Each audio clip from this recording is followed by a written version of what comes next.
Hi friends, welcome back to my channel HRS ideas. ఎలా ఉన్నారు friends? అందరు బాగున్నారా? నేను కూడా చాలా బాగున్నాను. నా వీడియో కనుక మీ అందరికీ నచ్చినట్లయితే లైక్ చేయండి, షేర్ చేయండి, సబ్స్క్రైబ్ చేసుకోవడం మటుకు మర్చిపోకండి.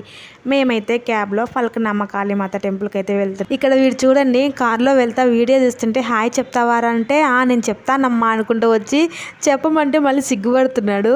ఎంత బాగా మాట్లాడతాడు. ఒకసారి హాయ్ చెప్తాడు, ఒక్కోసారి చెప్పాడు. ఇక్కడ చూడండి, మేము వెళ్ళే దారిలో బ్రిడ్జి పైన పావురాలు అయితే ఉన్నాయి. కొంతమంది ఇక్కడికి వచ్చి పావురాల గింజలు అయితే వేస్తున్నారు. వాళ్ళందరూ గింజలు వేస్తే తింటున్నాయి, కానీ వెహికల్స్ వచ్చినప్పుడు మటుకు ఎగిరిపోతున్నాయి. కాళీమాత టెంపుల్ కి అయితే వచ్చాము. ఈ బ్రిడ్జి కింద నుంచే లోపలికి అయితే వెళ్ళాలి. ఇక్కడ కారు అయితే పార్కింగ్ చేసి లోపలికి వస్తున్నాము. మేము అమావాస్య రోజు ఈ టెంపుల్ కి వచ్చినప్పుడు బయట వరకు పబ్లిక్ ఉన్నారు, లోపలికి వెళ్ళడానికి కూడా ప్లేస్ లేదు అసలుకి. ఇప్పుడైతే కొంచెం పర్లేదు, శుక్రవారం కూడా తక్కువ ఉంటారు, ఇంకా అమావాస్య రోజు మాత్రమే ఎక్కువ ఉంటారు. ఇక్కడ కవర్లు కట్టి ఉన్నాయి కదా, అవి వచ్చేసి ముడుపులు అనమాట. ఇవి ఒక్కొక్కటి వచ్చి 100 రూపీస్. మనము అమావాస్య రోజు అమ్మవారి మీద నమ్మకం పెట్టి మనం మనసులో ఒక కోరిక కోరుకొని ముడుపు కడితే అది నెరవేరుద్ది. మన మనసులో అమ్మవారి మీద నమ్మకంతోనే మనం ముడుపు కట్టాలి. అలా అయితేనే మనకి మనం అనుకున్నవి నెరవేరుతాయి. అమావాస్య రోజు ముడుపు కట్టి 5 వారాలు అమ్మవారిని దర్శనం చేసుకొని లాస్ట్లో 5వ వారం అమ్మవారి ముందు దీపాలు వెలిగించి కొబ్బరికాయ కొడితే మన కష్టాలన్నీ తీరిపోతాయంట. ఈ విధంగా అయితే చేస్తారు. కష్టమో నష్టమో అమ్మ మీద భారం వేసి మనం మన ప్రయత్నం అయితే చేస్తే అమ్మవారే మనకి దారి చూపిస్తుందని నేనైతే నమ్ముతాను. ఇక్కడ చూడండి, అమ్మవారు ఎంత వైభవంగా వెలిగిపోతుందో. అసలుకి అమ్మవారికి పై కప్పు కూడా లేదు. ఒక్కసారి చూడండి, నేను పై చెట్టు వరకు వీడియో తీశాను. అసలుకి చెట్టు కింద మాత్రమే అమ్మవారు ఉంది. అందుకనే అమ్మవారిని చెట్టు కింద దొరసాని అని పిలుస్తారు.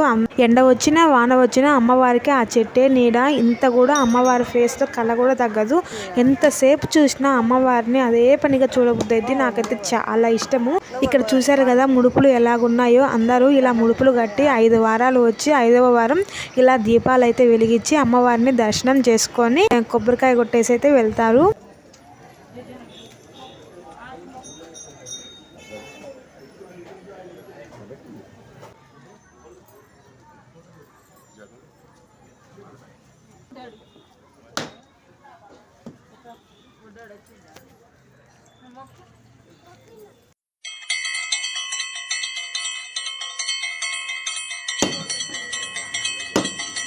అంత నొప్పులు కొబ్బరికాయ బాగా చేసి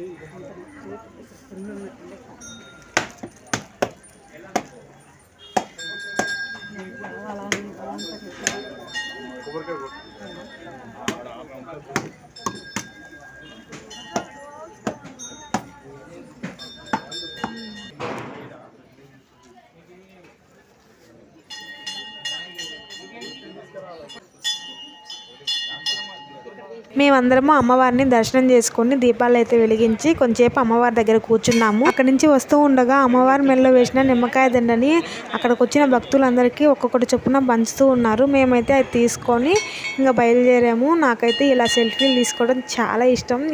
ఇలా గుడికి వచ్చినప్పుడు కానీ ఎక్కడికైనా ఫంక్షన్కి వెళ్ళినప్పుడు కానీ ఇలా వీడియో అయితే తీసుకుంటాను. ఇంకా ఇలా అమ్మవారి దగ్గరికి ఎట్లాగా వచ్చామని వీడియోస్ అయితే తీసుకున్నాము. కొన్ని వీడియోస్ ఎప్పటికైనా గుర్తుండిపోతాయి. ఇక్కడికి వచ్చాము, ఇలా చేసాము, అమ్మవారిని నమ్ముకున్నాము అని మనం చెప్పుకోవడానికైనా ఉంటుంది. అందుకనైతే వస్తూ వీడియో అయితే తీసుకున్నాను. చూడండి, మేము వచ్చిన తర్వాత పబ్లిక్ కూడా ఇంకా ఫుల్ అవుతున్నారు. మేము మార్నింగ్ 6కి బయలుదేరితే ఇక్కడికి వచ్చినాక 7 అయింది. అంటే మాకు 1 అవర్ జర్నీ అనమాట. ఇంకా మేము వచ్చినప్పటి నుంచి జనాలు ఇంకా పెరుగుతూనే ఉన్నారు, వస్తూనే ఉన్నారు. నైట్ 10 కానీ 11 కానీ వస్తూనే ఉంటారు. ఇంకా అమావాస్య రోజు అయితే అసలు ఖాళీ ఉండదు అనుకోండి. ఇంకా ఇప్పుడైతే వస్తూనే ఉంటారు. ఇంకా మేము దర్శనం చేసుకున్నాం, అయితే బయటకైతే వచ్చాము. ఇక్కడైతే బయట ప్రసాదాలు అమ్ముతున్నారు. మేము ఒక పులిహోర పొట్లము లడ్డు అయితే తీసుకున్నాను. మా బావ ఎప్పుడు గుడికి వెళ్ళినా ఒక లడ్డు కూడా తీసుకురావంటాడు. అందుకని ఈసారి గుర్తుంచుకొని మరి తీసుకొచ్చాను. ఇక్కడ మీరు ఒకటి గమనించారో లేదో, అమ్మవారికి ఎదురుగా శ్మశానం ఉంటుంది. అమ్మవారి వెనక వైపు ఏమో రైల్వే స్టేషన్ ఉంటుంది అనమాట. బాగా గమనియండి. ముందు శ్మశానం ఉంటుంది. ఫస్ట్లో ఎవరైనా రావడానికి భయపడ్డారంట ముందు శ్మశానం ఉందని. అయినా కానీ ఇప్పుడు అమ్మవారి మీద నమ్మకంతో అందరూ వస్తున్నారు. శ్మశానాన్ని కూడా ఎవరు పట్టించుకోవట్లేదు.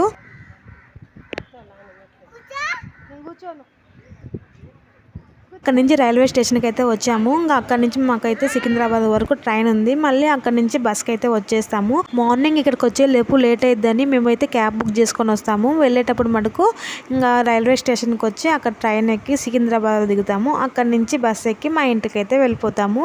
ఇంకా అక్కడ నుంచి సికింద్రాబాద్ దిగి అక్కడ ఆల్ఫా హోటల్లో మా సాయి ఎప్పటి నుంచో ఉస్మానియా బిస్కెట్స్ తీసుకురమ్మంటున్నాడు. అందుకని అవి తీసుకుందామని అయితే వెళ్ళాము. ఇక్కడ ఉన్నాయి కానీ అన్నీ బాగుంటాయి అంట, స్వీట్సే, వేరే ఏమో నాకైతే తెలీదు. నేను కావాల్సినవి అయితే స్వీట్స్ కానీ బిస్కెట్స్ కానీ ఇక్కడే తీసుకుంటాను. ఇక్కడ ఉస్మానియా బిస్కెట్స్ అయితే ఒక ప్యాకెట్ తీసుకొని వస్తూ ఉండగా ఇక్కడ యాపిల్ కూడా తీసుకొని ఇంటికైతే వచ్చాము. బాయ్, మళ్ళీ నెక్స్ట్ వీడియోలో కలుద్దాం.